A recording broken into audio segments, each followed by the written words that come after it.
श्रद्धांजलि अर्पित की, पुष्प अर्पित किए। और ये तस्वीरें स्मृति मंदिर की, और ये डॉक्टर हेडगेवार स्मृति मंदिर के भी नाम से जाना जाता है। और आज प्रधानमंत्री नरेंद्र मोदी नागपुर के दौरे पर हैं।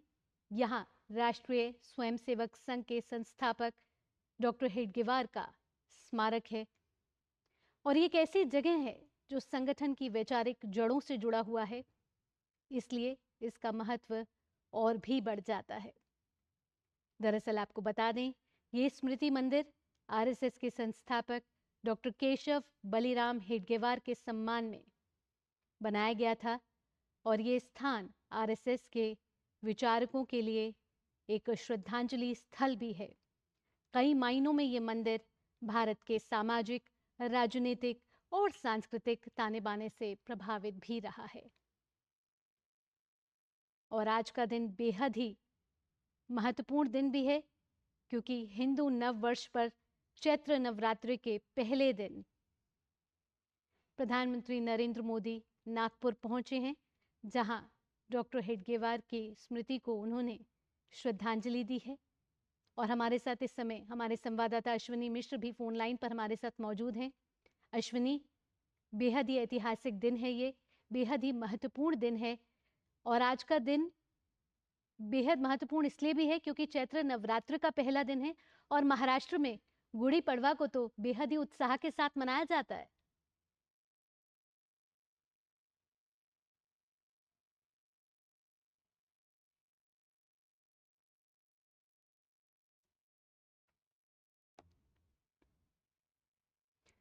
तो डॉक्टर केशव बलिराम हेडगेवार के सम्मान में आपको बता दें कि उनके उत्तराधिकारी एमएस गोलवलकर द्वारा निर्मित ये स्थल उन लोगों के लिए श्रद्धांजलि और तीर्थ स्थल दोनों के रूप में ही कार्य करता है,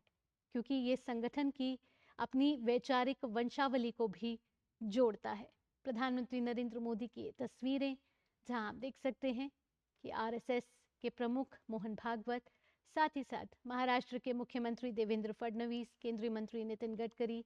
सभी मौजूद हैं। और अश्विनी मिश्र एक बार फिर हमारे साथ जुड़ गए हैं। अश्विनी, आज का दिन बेहद ही ऐतिहासिक होने के साथ साथ पावन दिन भी है, क्योंकि चैत्र नवरात्र की शुरुआत आज से हो रही है, और महाराष्ट्र में तो गुड़ी पड़वा को बेहद ही उत्साह के साथ, उल्लास के साथ मनाया जाता है। ऐसे में प्रधानमंत्री नरेंद्र मोदी का स्मृति मंदिर का दौरा कितना महत्वपूर्ण?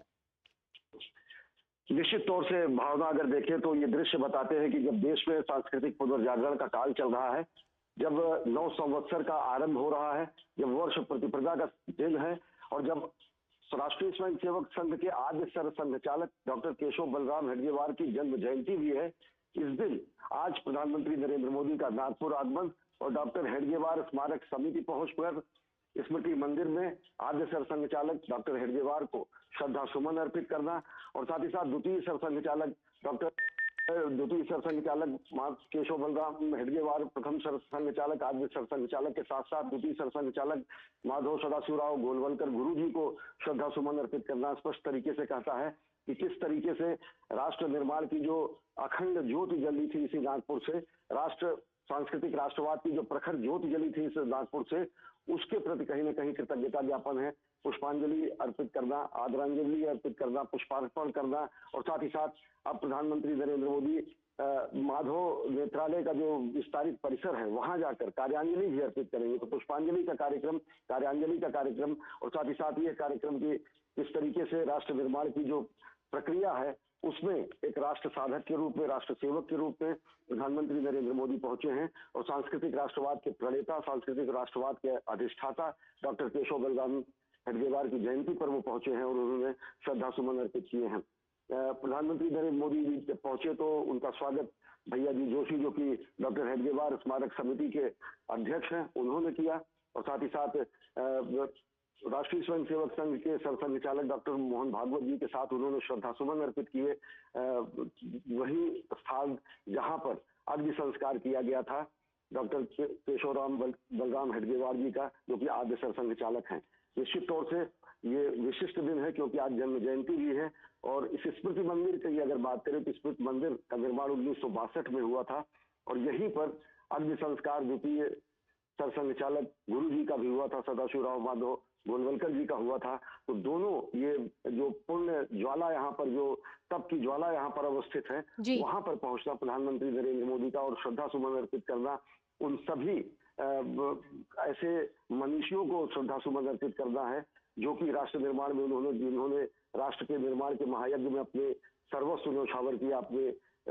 जीवन कार्यों को स्थापित किया और अपने संविधा से, अपने राष्ट्र निर्माण से उन्होंने जी। राष्ट्र को, सांस्कृतिक राष्ट्रवाद को जगाया। तो निश्चित तौर से बेहद महत्वपूर्ण दिन, 9 संवत्सर के दिन, गुरु पड़वा के दिन, वर्ष प्रतिप्रदा के दिन और डॉक्टर हेडगेवार के जन्मदिन के दिन। बिल्कुल, साथ ही अश्विनी, अगर डॉक्टर हेडगेवार की बात करें तो उनकी कई प्रेरणादायक बातें हैं, वो आज भी प्रासंगिक है। वो कहते थे कि राष्ट्र सेवा सर्वोपरि है। वो कहते थे कि संघ का कार्य व्यक्तियों को जोड़ने का है, तोड़ने का नहीं है। तो राष्ट्र को सबसे प्रथम प्राथमिकता डॉक्टर हेडगेवार देते थे। ऐसे में प्रधानमंत्री नरेंद्र मोदी का ये दौरा राष्ट्र चेतना को कितना जागृत करेगा, राष्ट्र को कितना बड़ा संदेश देगा? निश्चित तौर से अगर देखें, जिस तरीके से भारत भारतीयता का पूरे विश्व में शंखनाद हुआ है, वैसे ही नागपुर वो भूमि है जहां से संघनाद हुआ सांस्कृतिक राष्ट्रवाद का। सांस्कृतिक राष्ट्रवाद के जिस संघनाद को पूरी दुनिया ने सुना, और पिछले 100 वर्षों में अगर देखें, ये भारत में ये सांस्कृतिक राष्ट्रवाद की पूरी पूरी धारा बही। उसमें आद्य सरसंघ चालक डॉक्टर केशव बलराम हेडगेवार जी, द्वितीय सरसंघ चालक माधव सदाशिवराव गोलवलकर गुरु जी, और इसके साथ एक बड़ी सुदीर्घ परंपरा रही है ऐसे कर्तव्यनिष्ठ राष्ट्रभक्तों की, राष्ट्र निर्माण में संलग्न व्यक्तियों की, जिन्होंने अपना पूरा का पूरा जीवन सांस्कृतिक राष्ट्रवाद के लिए, सनातन मूल्यों की स्थापना के लिए, भारत भारतीयता की स्थापना के लिए, हिंदू जो विचारधारा है उसकी स्थापना के लिए उन्होंने समर्पित किया। और सही मायने में अगर देखें तो ये वही बातें हैं जो संघ की प्रार्थनाओं में भी कही जाती हैं, जब कहा जाता है कि महामंगले पुण्य भूमि तो नरथे पतते शोतायो नमस्ते नमस्ते, यानी कि हे महामंगलमयी पुण्य भूमि, तेरे ही कार्य में मेरा यह शरीर अर्पण हो, मैं तुम्हें बारंबार प्रणाम करता हूँ। जब कहा जाता है कि नमस्ते सदा वत्सले मातृभूमि त्वया हिंदू भूमि सुखम वर्धितो हम, यानी कि हे प्यार करने वाली मातृभूमि, सदैव तुम्हें नमस्कार करता हूँ, तुमने मेरा सुख से पालन पोषण किया है। और प्रधानमंत्री नरेंद्र मोदी का आज यहाँ पर पहुंचना स्मृति मंदिर में उन्हीं अर्थों को व्याख्यायित करता है, जहाँ पे कहा गया है कि त्वदीय कार्य बद्धा कटियम सुधामा शिशम देह तत्पूर्ते, यानी कि राष्ट्र निर्माण के कार्य के लिए हमने अपनी कमर कस ली है, उसी की प्रतिपूर्ति के लिए हम शुभाशीष प्राप्त करते हैं। राष्ट्र मंदिर में पहुंचकर, स्मृति मंदिर में पहुंचकर, अपने पूर्वजों के सामने नतमस्तक होकर, अपने मूल्यों के सामने नतमस्तक होकर, और साथ ही साथ उन जो यज्ञ, राष्ट्र निर्माण का जो यज्ञ हरनिश चल रहा है, उसमें भी हम अपना योगदान कर सके, अपना अंशदान कर सके, उन्हीं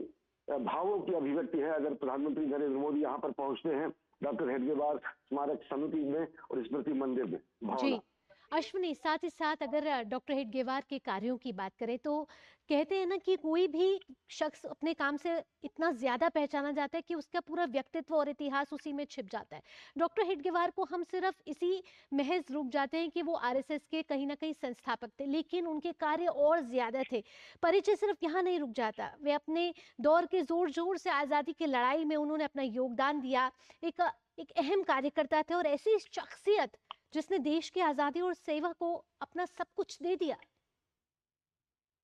पूरा का पूरा जीवन राष्ट्र निर्माण के लिए समर्पित रहा, पूरा का पूरा जीवन डॉक्टर हेडगेवार का सांस्कृतिक राष्ट्रवाद के लिए समर्पित रहा, पूरा का पूरा जीवन भारत भारतीयता को व्याख्यायित करने के लिए, पुनर्स्थापित करने के लिए और सांस्कृतिक राष्ट्रवाद के अधिष्ठाता के रूप में इतिहास निश्चित तौर से डॉक्टर हेडगेवार को याद करता है। और वही भाव कहीं ना कहीं प्रकट हुआ है। और डॉक्टर हेडगेवार के बारे में जैसा कि कहा जाता है, संघ के अनेक गलगीतों में कहा गया है कि श्रद्धा से हम आज तुम्हारे सम्मुख मस्तक नत हैं, कर्मवीर योगी है केशव, नमन तुम्हें शत शत है, राष्ट्र भक्ति का मंत्र तुम्हारा अब हम सबका व्रत है, भारत माँ की सेवा का सबसे उत्तम पथ है। तो भारत माँ जो कि मातृभूमि और पितृभूमि के लिए अपना सर्वस्व न्यौछावर करने की जो प्रेरणा राष्ट्रीय स्वयंसेवक संघ से मिलती है, और निश्चित तौर से पूरी दुनिया को यह जानना भी चाहिए कि जो हिंदू की परिकल्पना राष्ट्रीय स्वयंसेवक संघ के विचारधारा में है, वो किसी धर्म विशेष से नहीं है। हिंदू की जो परिकल्पना की जाती है भारत भूमि में, वो भारत भूमि जो कि हिमालय से लेकर समुद्र तक पूरा का पूरा, जिसको कहा जाता है कि हिमालयगिरी के चंदन से लेकर गौरव भाल हिमालय उज्ज्वल, हृदय हार गंगा जल, कट विंध्याचल पुल सिंधु चरण तल, अभिनव अमृत गाथा। तो हिमालय से लेकर सागर तक जो विस्तृत ये पूरा का पूरा भरत भूमि है, इस भरत भूमि में भारत के मूल्यों के संवाहक के रूप में, भारत को अपनी मातृभूमि मानने वाले लोगों के रूप में, भारत को अपने पुरखों की भूमि के रूप में मानने वाले लोग, भारत को अपनी पितृभूमि को मानने वाले लोग, भारत के महापुरुषों के अपना आदर्श मानने वाले लोग, वो किसी भी धर्म के हो, किसी भी पंथ के हो, किसी भी संप्रदाय के हो, वो हिंदू हैं। समग्र जो हिंदू की अवधारणा है,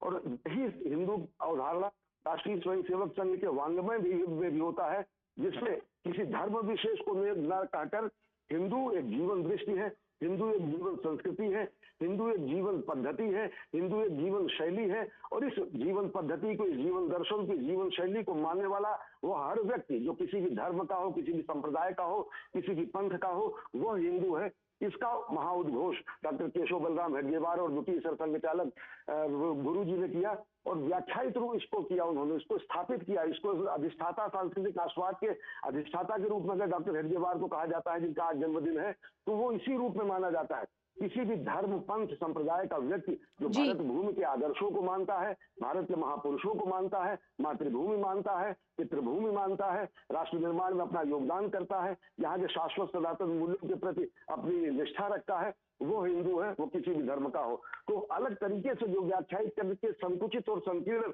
मतों में अगर इसको व्याख्यायित करने का जो राजनीतिक प्रयास किया जाता है, वो भी कहीं ना कहीं वो विभ्रम दूर करने का प्रयास है कि इस भरत भूमि पर रहने वाला वो हर व्यक्ति हिंदू है, जो कि यहाँ के शाश्वत मूल्यों को, यहाँ के महापुरुषों को, यहाँ के सिद्धांतों को, यहाँ के जीवन दर्शन को मानता है। और प्रधानमंत्री नरेंद्र मोदी ने इससे पहले भी कहा था कि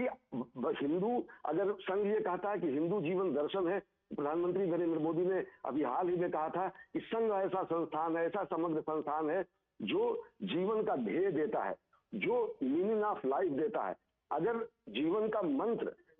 भारत भारतीयता और हिंदुत्व समझाता है, तो संघ ऐसी संस्था है जो जीवन का ध्येय देता है, जीवन का आदर्श देता है, जीवन के निष्कर्ष देता है, जीवन के अर्थ देता है। तो प्रधानमंत्री नरेंद्र मोदी का यहाँ पहुंचना, श्रद्धा सुमन अर्पित करना, पुष्पांजलि अर्पित करना दोनों सरसंघचालकों को, जो कि यहाँ पर अपने प्राणभूत रूप में, अपने दीप्यमान स्वरूप में, अपने उज्जवल रूप में, अपने ऊर्जा स्वरूप में अभी भी विद्यमान है, उनके प्रति कृतज्ञता ज्ञापन करना एक निश्चित तौर से वो उन्हीं कार्यों की अभिव्यक्ति है, जिसमें ये कहा जाता है कि त्वदीय कार्याय बद्धा कटियम शुभामाशिषम देह तत्पूर्ते। बिल्कुल। ऐसे में आइए दूसरे सरसंघचालक की भी बात कर लेते हैं, जिसकी वहां पर स्मृति मौजूद है, डॉक्टर गोलवलकर जी, माधवराव सदाशिवराव गोलवलकर, जो कि राष्ट्रीय स्वयंसेवक संघ के दूसरे सरसंघचालक थे। अश्विनी गोलवलकर जी भी सबसे प्रभावशाली कहीं ना कहीं और प्रमुख शख्सियतों में से भी उनको एक माना जाता है, और साथ ही साथ उन्होंने हिंदू राष्ट्र नामक एक सांस्कृतिक राष्ट्र की अवधारणा को सामने रखने वाले वैसे पहले व्यक्ति थे। तो ऐसे में उन्हें भी आज याद करना बेहद ही महत्वपूर्ण है। निश्चित तौर से। और देखिए, गुरु जी ने जो शब्द कहे, जो जिस मंत्र के वो दृष्टा रहे, मंत्र दृष्टा राष्ट्र ऋषि गुरु जी ने कहा, राष्ट्राय स्वाहा इदम राष्ट्राय इदम न मम, यानी कि सब कुछ राष्ट्र के लिए समर्पित है, जो कुछ है वो राष्ट्र है, मैं कुछ भी नहीं हूं। और इसी से निष्कर्ष निकलता है राष्ट्र प्रथम का। अगर मंत्र दृष्टा गुरु जी थे, तो इस मंत्र के साधक प्रधानमंत्री नरेंद्र मोदी हैं, जो राष्ट्र प्रथम का उद्घोष करते हैं और राष्ट्र प्रथम की भावना से राष्ट्र निर्माण में संलग्न रहते हैं। गुरु जी के अगर कार्यों को देखें, तो अगर बीज वपन संघ का किया गया, राष्ट्रीय स्वयंसेवक संघ का, उसे एक वट वृक्ष के रूप में विस्तारित करने का कार्य परम पूज्य द्वितीय सरसंघचालक सदाशिवराव माधव गोलवलकर जी गुरु जी ने किया। और जो शाखाएं लगी, जिस वट वृक्ष की एक एक शाखा आज एक एक वृक्ष में परिणत हो चुकी है पूरे राष्ट्र में, और राष्ट्र के अलग अलग हिस्सों में ये राष्ट्र निर्माण के कार्यों में संलग्न है।